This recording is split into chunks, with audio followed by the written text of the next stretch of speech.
Hola, bienvenidas y bienvenidos a esta segunda parte del tema que veremos en esta semana. En la primera parte estuvimos hablando acerca de algunos textos y en esta segunda parte vamos a hablar de la idea central del texto como tal. Muy bien, como punto de partida tenemos la idea del párrafo. Proceda a apagar la cámara por motivos de los cuales ustedes ya saben. Muy bien, el punto de partida para poder identificar la idea que pueda existir dentro de un texto, la idea central de un texto, es el párrafo. Pero, ¿qué vamos a entender por párrafo o qué es un párrafo? Y podemos decir que se le llama así al conjunto de frases, entiéndase proposiciones, ¿no? Oraciones relacionadas entre sí, que forman una unidad mayor a la de las oraciones, pero menor a la del texto. Eh, pero en ella se desarrolla una idea, ¿verdad?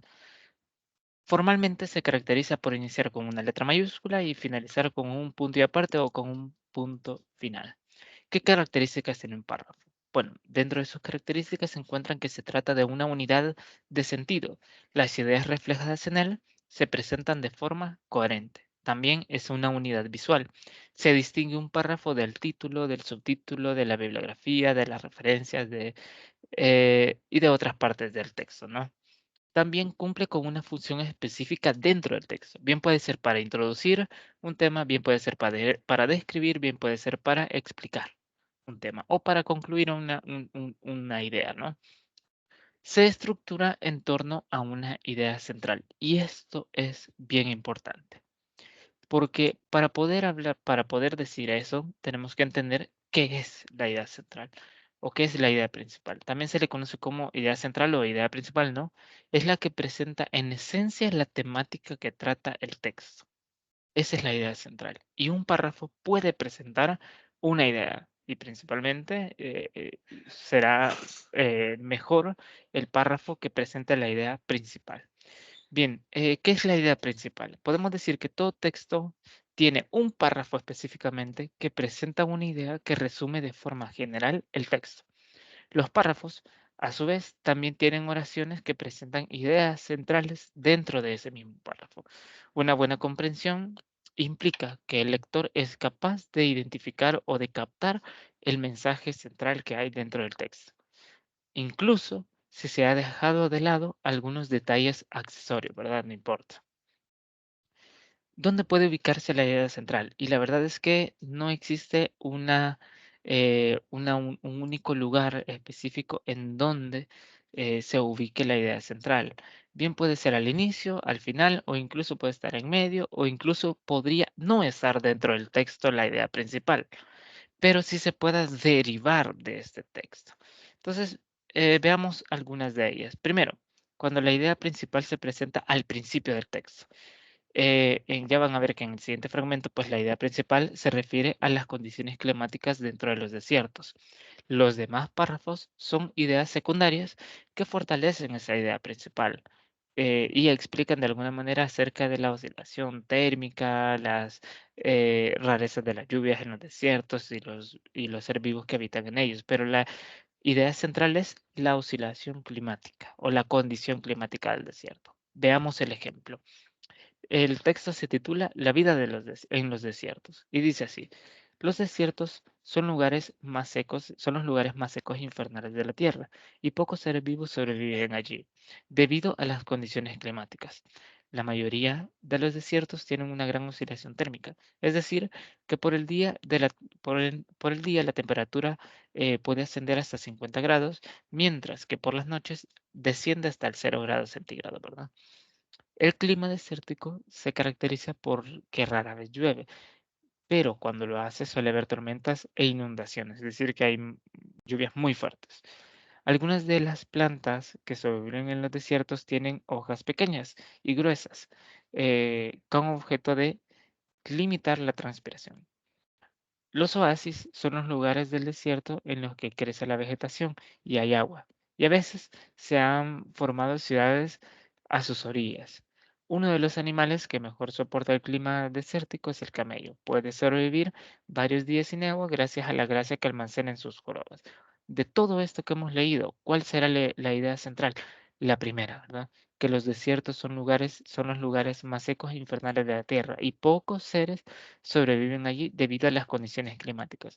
Y luego, en los demás párrafos, desarrollan esa idea central, porque dicen que hay oscilaciones térmicas, que las lluvias son muy fuertes, que la temperatura puede descender en la noche a ser muy helado, eh, que pocas plantas viven ahí, o sea que hay poca vegetación, y donde hay oasis pues hay vegetación, hay agua, pero lo importante es que pocos seres sobreviven en los desiertos y son lugares secos de la Tierra, ¿verdad? Esa es la idea central.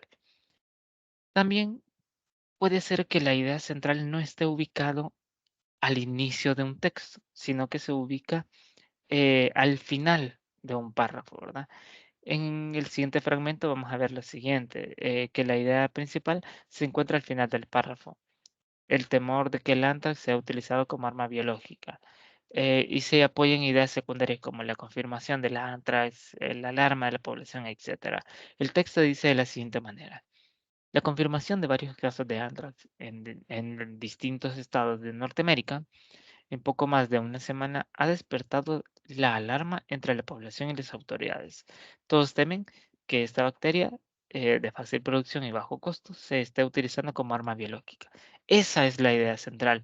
Porque, ¿en qué consiste la alarma de la población?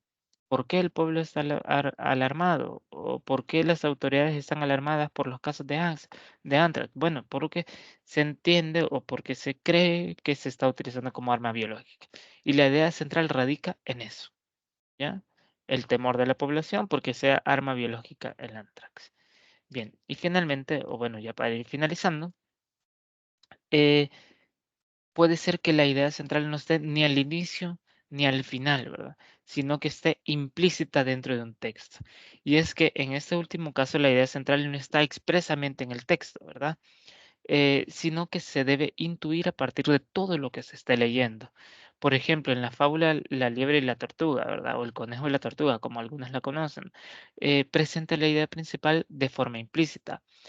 Y la idea principal de esa fábula es no seas confiado, ¿verdad? No ser confiado. Aunque el texto nunca lo diga, siempre hay una moraleja, y la moraleja vendría siendo la idea central. Por el lado de la liebre también, pues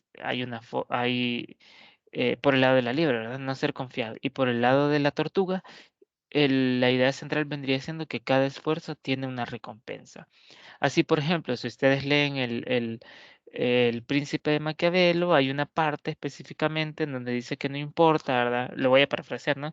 En el que lo importante es cuál es el fin, no tanto cómo llegues a ese fin, ¿verdad? No es tanto, no es importante lo que hagas, no, perdón, no es importante cómo hagas las cosas, sino que el resultado se dé. Y de ahí se deriva la frase aquella de el fin justifica los medios, ¿verdad? O sea, no importa cómo hagas las cosas, lo importante es el resultado, que salga como vos querás. El fin justificando los medios. Esa idea o esa frase nunca la dijo Maquiavelo, pero se le atribuye por todo sus ideas que plantea en sus libros, ¿no? Em, También otro aspecto importante para poder identificar las ideas centrales de un texto es que resumir la idea central en pocas palabras. Em, por ejemplo, de repente podemos tener dos párrafos. Viena, Austria. eh, Podemos decir lo siguiente. Austria aprobó ayer una severa ley a favor de los derechos de los animales. Entre otras medidas, la ley prohíbe las actuaciones de leones, tigres en circos, la exhibición de perros y gatos enjaulados en tiendas de mascotas y el corte de orejas y cola a algunas especies. ¿Cuál podría ser la idea central de ese párrafo? Bueno, la escribimos a la par de ese párrafo y podemos decir, bueno, la defensa de los derechos de los animales, ¿verdad? O los derechos de los animales son defendidos por el Estado. Estamos resumiendo la idea de ese texto. Otra puede ser que las multas que deberán, siempre siguiendo con esa idea, ¿no? Las multas que deberán pagar quienes no cumplan con la ley serán muy altas, oscilan según los casos, entre los 2.000 y los $9.000. La idea central es que quien incumpla la ley pagará multas graves o altas multas, ¿verdad? O multas severas. Entonces, ¿qué es lo que se está haciendo? Resumiendo en pocas palabras la idea del texto. Entonces, esto funciona mucho porque así podemos leer un texto y a la par ir leyendo a la par de los párrafos y decirlo con palabras nuestras y en pocas palabras de qué trata ese párrafo. Y eso nos va a ayudar a identificar dónde se encuentra la idea central dentro de ese texto. Bueno, muy bien, esto es todo esta semana. Recuerden que tenemos el examen parcial el día domingo. Va a ser una actividad la cual se les va a dejar los lineamientos. Esto es todo. Cualquier consulta la podemos ver el día jueves con la sesión de consultas que tenemos normalmente a las 8:45. Eso es todo. Adiós.